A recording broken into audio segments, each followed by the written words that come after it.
A vida, em sua essência, é construída sobre regras. Existem mecanismos de controle super rigorosos que garantem nosso equilíbrio a cada instante. Mas e se a regra mais importante para a sobrevivência fosse, paradoxalmente, justamente quebrar as regras?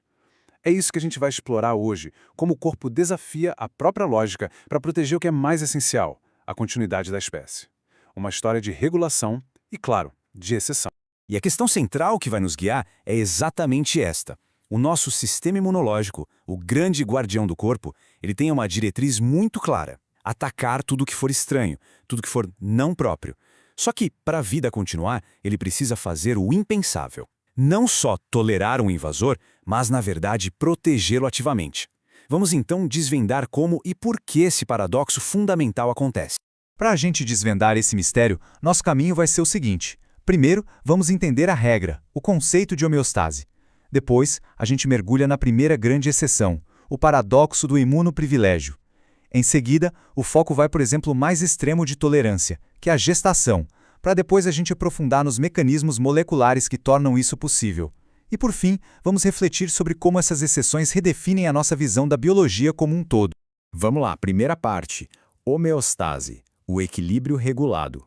Porque para entender a exceção, primeiro a gente precisa dominar a regra fundamental da fisiologia. Então, o que é essa tal de homeostase? Pensem nela como um balé bioquímico que acontece sem parar. E é importante frisar, não é um estado estático parado. Pelo contrário, é um equilíbrio dinâmico. Várias múltiplas variáveis como temperatura corporal, pH do sangue, níveis hormonais, tudo isso é mantido dentro de uma faixa bem estreita, uma faixa ótima, sabe? E isso acontece graças a mecanismos de regulação extremamente complexos. Essa imagem aqui mostra um exemplo clássico desse controle. O eixo hipotálamo-hipófise-gônada. Funciona assim. O hipotálamo libera o gene RH, que por sua vez estimula a hipófise a secretar LH e FSH. Esses hormônios vão agir lá nas gônadas, que produzem os esteroides. Mas o ponto-chave, a grande sacada, é o mecanismo de feedback. Os níveis desses esteroides sinalizam de volta para o cérebro, ajustando a produção. É um circuito de controle de uma precisão incrível que mantém o equilíbrio reprodutivo. Certo. Segunda parte, o paradoxo do imunoprivilégio. Agora que a gente já entendeu essa busca constante do corpo pelo equilíbrio, vamos introduzir uma reviravolta na história.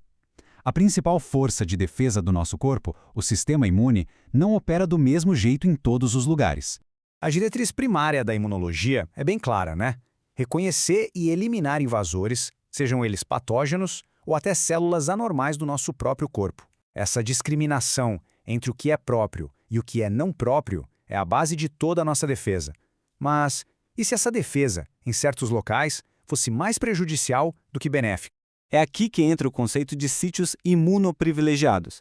A evolução, de certa forma, decidiu que em alguns tecidos, o dano colateral de uma resposta inflamatória seria muito mais devastador do que a presença de um antígeno estranho.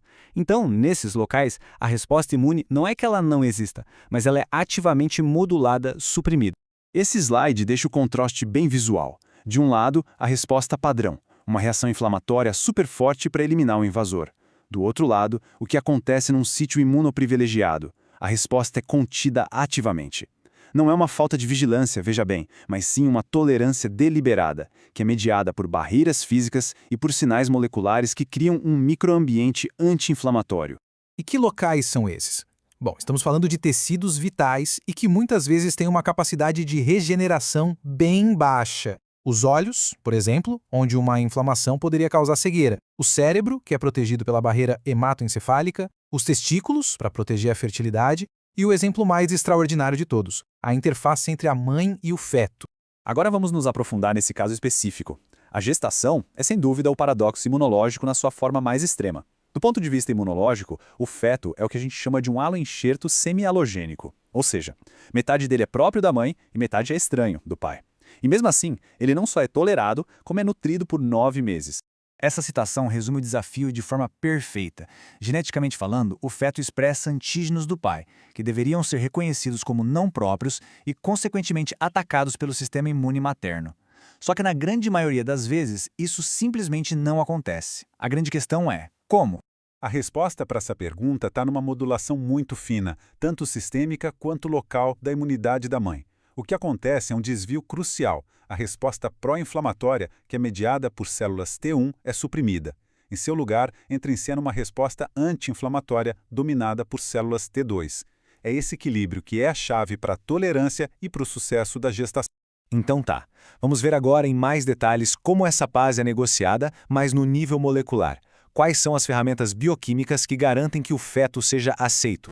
E aqui a gente encontra um mecanismo que é de uma elegância tremenda. As células do trofoblasto, que são aquelas que formam a camada mais externa da placenta, elas expressam uma molécula muito particular, a HLA-G. Essa molécula funciona basicamente como um passaporte diplomático. Ela vai lá e se liga a receptores inibitórios nas células natural killer, as células NK da mãe. E na prática o que ela faz é enviar um sinal bem claro: não ataque. Com isso, ela simplesmente desliga a capacidade citotóxica dessas células de defesa.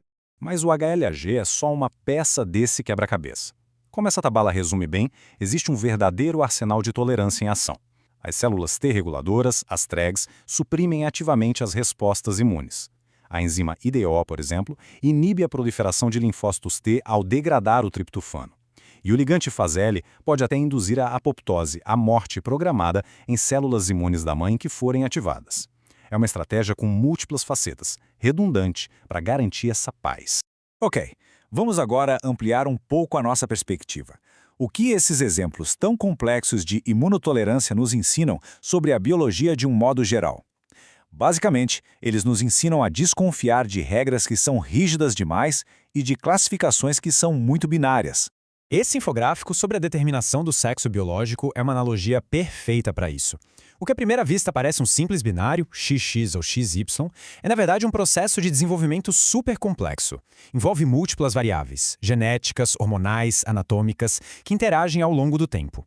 O resultado é um espectro de possibilidades. A biologia raramente opera no modo ou isso ou aquilo. E aqui está o ponto central da nossa discussão. O imunoprivilégio e a tolerância durante a gestação não são falhas no sistema, não são bugs. Pelo contrário, são features altamente sofisticadas. São soluções elegantes que a evolução desenvolveu para resolver problemas de altíssima complexidade, como proteger um cérebro que é insubstituível e como permitir que uma mãe gere um descendente que é geneticamente distinto dela. E a gente termina com essa provocação para reflexão.